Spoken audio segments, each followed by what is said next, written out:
Puchi, buenos días. Muy buenos días, Amelia, buenos días a todos y a todas.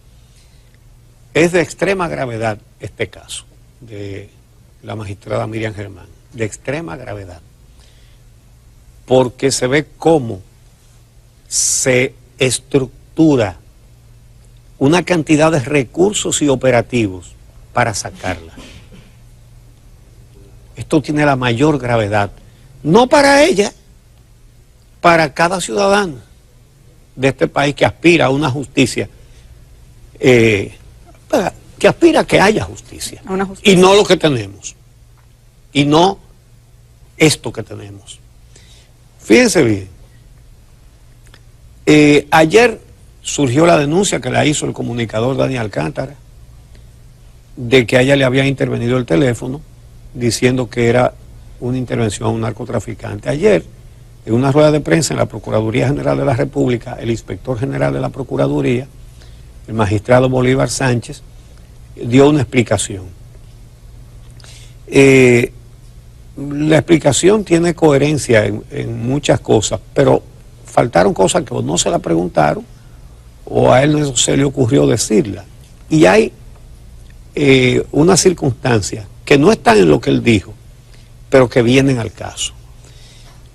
Lo primero es que él explicó, porque él es el que dirige esos trabajos de hacer la solicitud a los jueces para las intervenciones telefónicas, etcétera, que dieron con el teléfono de la magistrada Miriam Germán sin saber que era de ella, y dio una explicación.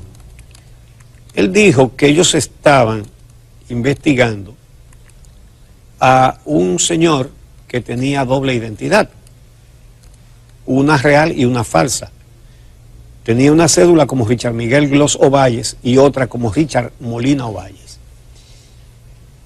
Y ese señor fue mencionado por la magistrada Miriam Germán cuando el procurador la estaba cuestionando en el Consejo de la Magistratura por los bienes que ella tiene, que ha venido a saberse que son bienes muy modestos,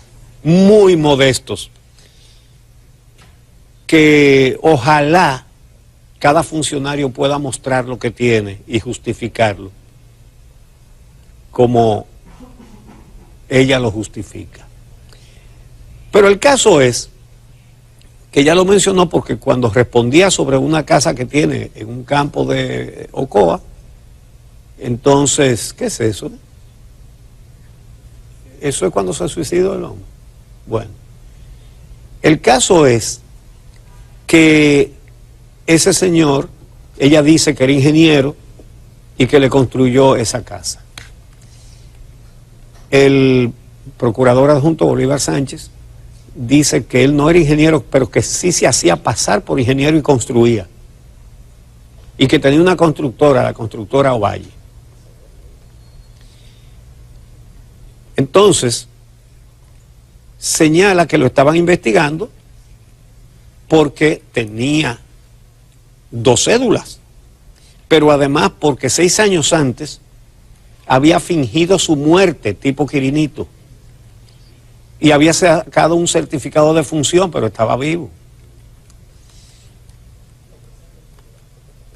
Y además, las sospechas hicieron iniciar una investigación porque tenía 20 four wheels en un campo, en una finca, donde también tenía animales exóticos, y que eso da un perfil, y ciertamente es así, de un narcotraficante. Entonces lo estaba investigando. Él no dijo que ese hombre metió tantos kilos de cocaína por Samaná o por Barahona, no. Pero ciertamente es un perfil bastante sospechoso, porque quería fingir su muerte y porque quería tener dos identidades. Bien, entonces él dice que obtiene una orden para intervenirle el teléfono y que entre las llamadas entrantes y salientes encuentran varios números, entre los cuales estaba el número de la magistrada, que ellos no se dieron cuenta de que era el teléfono de ella, y que cuando averiguaron de quién era, le sale la magistrada y que decidieron no intervenirlo. Bueno, bien. Entonces, ese hombre que fingió su muerte 6 años antes, después se la proporcionó él mismo. Él se suicidó. Entonces, hay una pregunta que ninguno de los periodistas presentes le hizo, y eso no es nada malo, porque cuando te están dando tantos datos y entre tanta gente preguntando, muchas cosas se escapan. ¿Qué fue lo que sucedió? Que los datos que da el procurador Bolívar Sánchez es que él se suicidó el 15 de noviembre de 2018. Pero la solicitud de intervención de los teléfonos es del 24 de noviembre del 2018, 9 días después. Es decir, el día que, si fue que lo rezaron, la solicitud de intervención de teléfono se produce cuando al terminar los rezos de los 9 días, si fue que lo rezaron, ¿verdad? Entonces, ese es un punto que se debe explicar. Porque qué sentido tenía intervenirle el teléfono 9 días después de su muerte. Eso no encaja, eso no luce lógico. Pero hay otras cosas también. El procurador Jan Alain Rodríguez dijo que una mujer, que poca gente cree que existe, que una mujer espió a la magistrada Miriam Germán durante 1 año y 4 meses. Entonces vamos a unir estas dos circunstancias. Primero, la Procuraduría, interviniendo el teléfono a un narcotraficante que tiene doble personalidad. No a un narcotraficante, a un investigado por narcotráfico. Es decir, había sospechas. Había base para sospechar, pero eran sospechas. Todavía no le habían agarrado droga ni nada de eso. Pero sí había una razón para sospecharlo. ¿Qué pasa? Que por casualidad, de acuerdo con la explicación de la Procuraduría, se topa con el teléfono de Miriam Germán.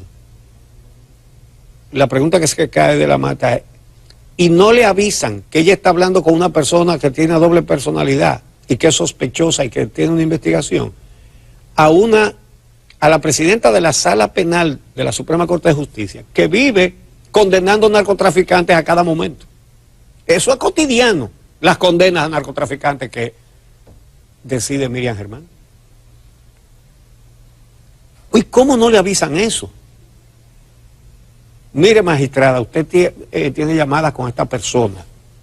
Esa persona tiene doble personalidad, doble identidad. Fingió su muerte hace 6 años. Lo estamos investigando por esto y por esto. Cuídese. Otra cosa.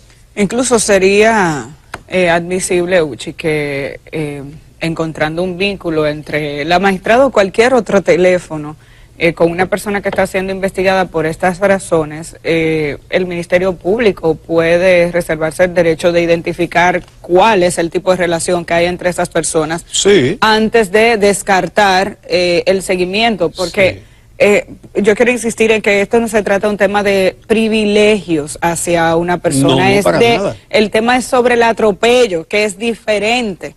Y porque nos escriben constantemente que si no debía cuestionar el procurador, sí, él debió preguntar, pero la razón por la que hoy en día estamos cuestionando todo este proceso es porque se ha tejido toda una teoría alrededor de hechos que debieron ser preguntados. Y si el Ministerio Público tiene incluso datos contundentes como para hacer un sometimiento a la justicia por cualquiera de los casos que se mencionaron ahí, también tenía los mecanismos y no los utilizó, aun cuando alguien daba un seguimiento hace más de 1 año y el procurador tenía esas informaciones. Pero cuando nos vamos al fondo de lo que se dijo alrededor de esas cartas, tú dices, ¿cuáles son las preguntas que usted quería hacer? ¿Y cuáles son los casos?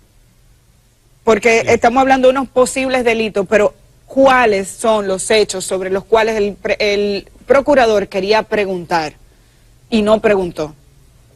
El procurador tejió una teoría y la expresó, que es diferente, y acusó. No solamente tejió una teoría, sino que trató de producir, de fabricar pruebas.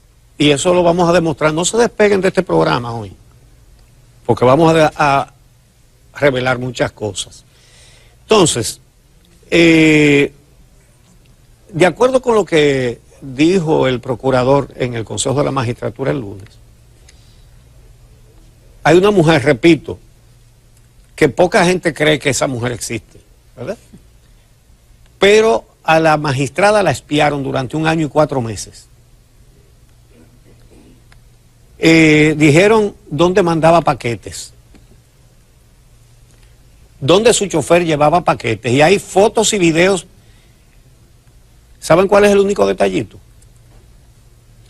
Que el procurador dice el lunes en el Consejo de la Magistratura que esos paquetes ya se los enviaba a la oficina del abogado de Conrad Pitaluga, uno de los imputados del caso Odebrecht. Y resulta que esa es la oficina del jurista Cristóbal Rodríguez. Y Guillermo Sterling. Y Guillermo Sterling, que es uno de los invitados hoy aquí, junto con Francisco Álvarez. Le hemos pedido que traiga lo que contenían esos paquetes, porque él era uno de los destinatarios de los paquetes. Y en esa oficina no trabaja el abogado Santiago Rodríguez, que es el abogado de Conrad Pitaluga. Es decir, le toman fotos a su chofer llevando paquetes a una oficina de abogados, y eso es verdad, que llevaron paquetes a una oficina de abogados, pero no es la del abogado que dice el procurador, eso se lo inventaron. Ahora decimos que esos paquetes son al abogado de uno de los imputados. Eso es falso. Aquí ustedes van a escuchar a el doctor Sterling, destinatario de algunos de los paquetes, porque el otro destinatario era Cristóbal Rodríguez, que no está hoy aquí con nosotros porque está fuera del país, pero que se puso a nuestra disposición. Y dijo que trae los libros que ella le mandaba y CD de música, cosa que era un hábito, o es un hábito en la magistrada, porque varios abogados han dicho, pero ella me manda libros. Le gusta mucho la literatura y otros temas, y los temas también de derecho. Entonces, fíjense cómo se fabrica un maco, como dice la gente. Es cierto que era el vehículo de ella, es cierto que era el chofer de ella, y es cierto que eran paquetes enviados por ella, pero no era la persona que dice el procurador que se la llevaban. Esa es la oficina de Cristóbal Rodríguez y del doctor Sterling, no de Santiago Rodríguez. Es decir, todo va quedando al desnudo. Pero la pregunta es, si las cosas fueron así como las explicó ayer el magistrado Bolívar Sánchez, que tiene mucho tiempo en la Procuraduría, ha trabajado con todos los procuradores. Es el inspector. Es el inspector general y en el ámbito del derecho se le reconoce mucha capacidad, ¿verdad? Entonces, ha participado también en juicios importantes, por ejemplo, Bahía de las Águilas. Entonces, la solicitud para investigar esos teléfonos, entre los cuales estaba el de la magistrada Miriam Germán, dice que es una investigación a un sujeto con las iniciales BNI, pero esas iniciales no coinciden con los nombres de las dos personalidades que tiene ese señor que se suicidó, porque su primer nombre, yo no sé cuál de los dos es el auténtico y cuál es el falso, pero se parecen los nombres, y Bolívar Sánchez explicó por qué cuando sacan otra cédula ponen un nombre diferente pero parecido. Entonces, en uno se llama Richard Miguel Gloss Ovalles, RMGO, no BMI. Y en el otro se llama Richard Molina Ovalles, RMO, no BMI. Entonces, eso es Sabrá Dios a qué se debe esa incongruencia, pero es un detalle. Ahora, vamos a hablar del juez que la denuncia. El doctor Jean Alain Rodríguez, Procurador General de la República, dijo el lunes, lo vio todo el país, que él iba a leer 3 cartas donde se le hacían imputaciones a la magistrada Germán Brito. De 2 cartas dijo que él no iba a decir quiénes la mandaban. Y la otra, que era de un juez. Bueno, ya aquí hemos comentado cómo él violó la ley del Consejo Nacional de la Magistratura y muy específicamente en el reglamento para hacer las evaluaciones de los jueces, que dice muy claramente que no se podrán aceptar objeciones de personas anónimas, que hay que dar todos los datos del que manda una objeción. En un periodo establecido. Como es lógico, pero además en un periodo que había pasado hace rato. Por eso ayer dijimos que solamente hay 2 posibilidades. Una, el procurador intencionalmente violó la ley. Intencionalmente. Sabía que estaba violando la ley para tratar de destruir la reputación de esa juez. Si no fue así, la única otra posibilidad es que no conoce la ley.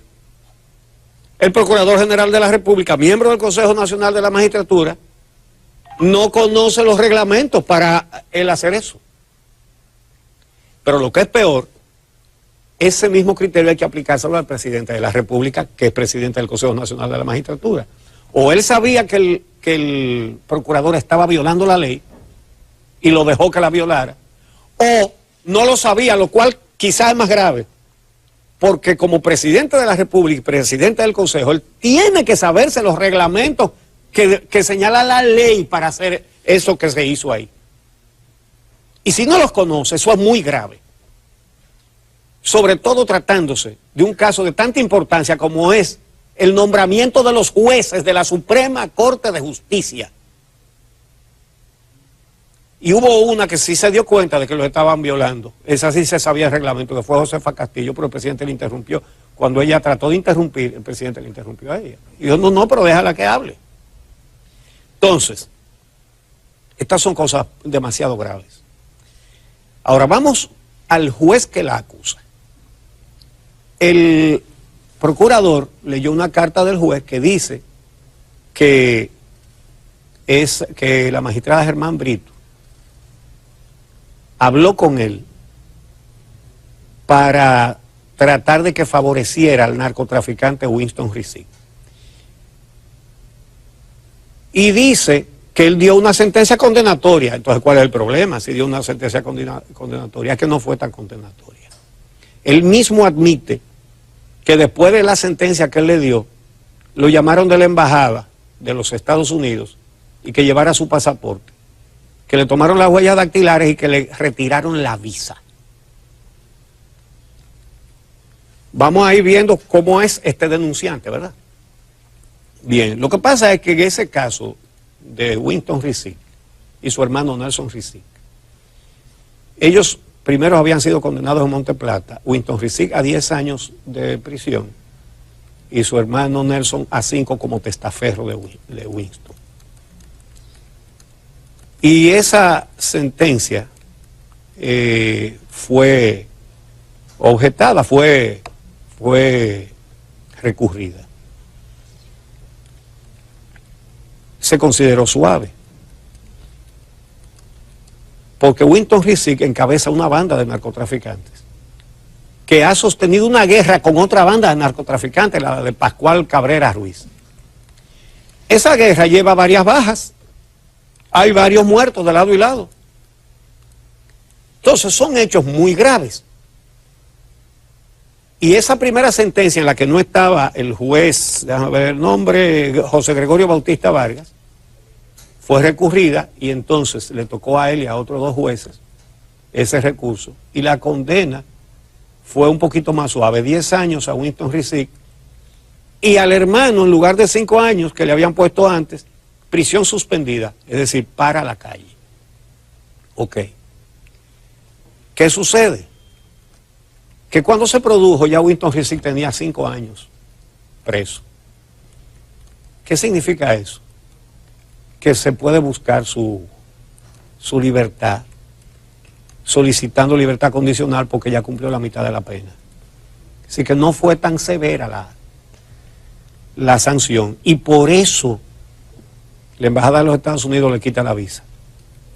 Pero él sigue siendo juez. Ahora es suplente. Entonces, es después de esas circunstancias y de esos hechos que él dice que Miriam Germán habló con él para que él favoreciera a Winston Rizzig. ¿Qué es lo que esto quiere decir? Que él está diciendo que no fue por culpa de la sentencia complaciente, sino que fue porque se lo dijo Miriam Germán, que lo hizo. Y ese es el testimonio que usa el procurador para tratar de desacreditar a la magistrada Miriam Germán Brito. Pero además hay otra cosa. ¿Cuándo depositó el juez José Gregorio Bautista Vargas esa denuncia en el Consejo del Poder Judicial? Ayer miércoles. Lo cual extraña. ¿Y cuándo fue que el procurador usó una carta de él? El lunes pasado. Es decir, ni siquiera había depositado una denuncia. ¿Y qué era lo que tenía el procurador en la mano? No era una denuncia, era una carta que le manda a él al procurador. Oh, y el procurador coge eso de un tipo que lo que está tratando de resolver su problema y lo usa en una sesión del Consejo Nacional de la Magistratura. ¿Hasta dónde está rebajando a ese órgano responsable del nombramiento de los jueces de este país? Él coge una carta de un juez cuestionado para tratar de destruir la reputación de una juez que ha demostrado seriedad toda la vida. Pero no solamente eso, con el tollo que él hizo, porque fue una perversidad, pero fue un tollo. Resulta que él dice que esa juez tiene bienes que no se corresponden con sus ingresos, y que tiene una villa en San José de Ocoa, una casita de campo, modesta como se han publicado las imágenes, que fue, creo, la que le construyó el señor este que se hacía pasar por ingeniero, que primero fingió su muerte y después se mató de verdad. Oiga, pero a Diandino Peña lo han hecho, él le ha mandado un servicio de inteligencia a Diandino Peña. O lo ha citado para interrogarlo sobre todo lo que reveló Alicia Ortega, que tiene fuera de su declaración de bienes. Hoy, ¿cómo es que de repente le entra una preocupación por una mujer que tiene una casa de campo, que es juez de la Suprema Corte de Justicia? Ganan muy bien los jueces de la Suprema Corte de Justicia. Y encima dice que el testaferro de ella, porque lo está acusando de lavar, que el testaferro de ella es un hijo, porque a nombre de ese hijo es que está esa propiedad, y que ese hijo nunca ha trabajado. Eso es a herir de una manera, bueno, califíquelo usted, yo no lo quiero calificar. Es un hijo que, como ya se ha dilucidado, tiene una condición especial, tiene diagnóstico de autismo y de retardo. Ella misma lo tuvo que decir, tuvo que airear eso. Y él decía, ese que nunca ha trabajado es el testaferro. El de sus hijos, el más vulnerable. Pero dio el nombre de ese hijo. Es decir, todo eso que tiene que sentarse frente a Miriam Germán en una sala de audiencia con acusaciones de narcotráfico y asesinato y de todas esas cosas, que es lo que ella maneja, saben cómo se llama ese hijo vulnerable y saben la dirección porque él dio todas las direcciones. Bueno, ayer se dio el número de teléfono también, yo me imagino que lo cambiará hoy. Esto es una cosa sucia de arriba a abajo. Y hay una coincidencia. Parecería haber una purga de mujeres honestas en la justicia. Porque el concurso amañado que se hizo para elegir nuevo fiscal y para sacar a Jenny Berenice Reynoso, a Luisa Liranzo, a Olga Diná, para poner incondicionales de él, como se está viendo, ¿verdad? Todo parece responder a una purga. Y miren, señores, cualquiera creía que la justicia no podía caer más bajo del lugar donde la colocó Leonel Fernández. Y tenemos que decir con pena que sí la han puesto más bajo. Sí la han puesto más bajo de lo que la puso Leonel Fernández. Estas cosas no se vieron cuando Leonel Fernández. Hacer un concurso amañado para el Ministerio Público.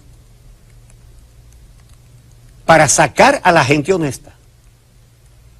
Pero, ¿qué se puede decir de un gobierno o de una procuraduría que no puede trabajar con Jenny Berenice Reynoso, que le molesta? ¿Y por qué? ¿Y cómo es que se le lanzan todas esas imputaciones irresponsables a la magistrada Miriam Germán Brito? Y ahí estaban evaluándose los jueces que produjeron el no lugar a Félix Bautista. Que el Ministerio Público de entonces demostró que habiendo ingresado a la administración pública, diciendo una declaración de bienes, que todos los bienes que él poseía, lo que valían eran 547,000 pesos, y presentando, señores, una certificación de la superintendencia de banco que él había depositado más de 27,000 millones de pesos, dijeron no hay lugar, esos estaban ahí, fueron evaluados. El procurador no los interrogó. Es porque esos son los cómodos. Los cómodos son esos. Los fueron para Leonel Fernández. Y por eso Félix Bautista sale así, muerto de risa, haciendo la L. Ahí está la foto. Todo el mundo, eso circula por las redes, así. ¿Verdad? Oh, pero esos jueces no tienen problema. Todo lo contrario. Cuando uno de los, creo que Paliza, le preguntó por su militancia, que si él tenía militancia, que le dijo que no, que él había simpatizado hacía tiempo, y le dice, pero usted está en el padrón del PLD. Eso no es cuestión de que ya él se salió, ¿no? Él mintió porque él respondió que él había simpatizado porque él no había tenido militancia, y dijo, usted está en el padrón del PLD. Y entonces el presidente lo ayuda, le echó una manita. Le dijo, no, pero mire que esos padrones están desfasados, están viejos, no sean... Pero ¿estaba o no estaba? Es que todos esos jueces que no sufrieron cuestionamientos, esos jueces, ¿verdad?, salieron del Partido para la Justicia. El mismo Fran Soto dijo que él no militaba porque él, cuando lo nombraron juez, mandó una carta al partido diciendo que lo sacaran del padrón. Como si eso fuera una cuestión de desenchufarse de aquí, y me desenchufo del partido y me conecto en la justicia. Pero cuando le llega enfrente Víctor Díaz Rúa o Félix Bautista, parece que se enchufa otra vez en el partido. Entonces, de eso que estamos hablando, la justicia llegó al piso con Leonel Fernández y ahora en el gobierno de Danilo Medina cae más abajo del piso. Eso es lo que está pasando aquí. Y parece ser un gobierno que no puede gobernar con jueces honestos ni con fiscales honestos.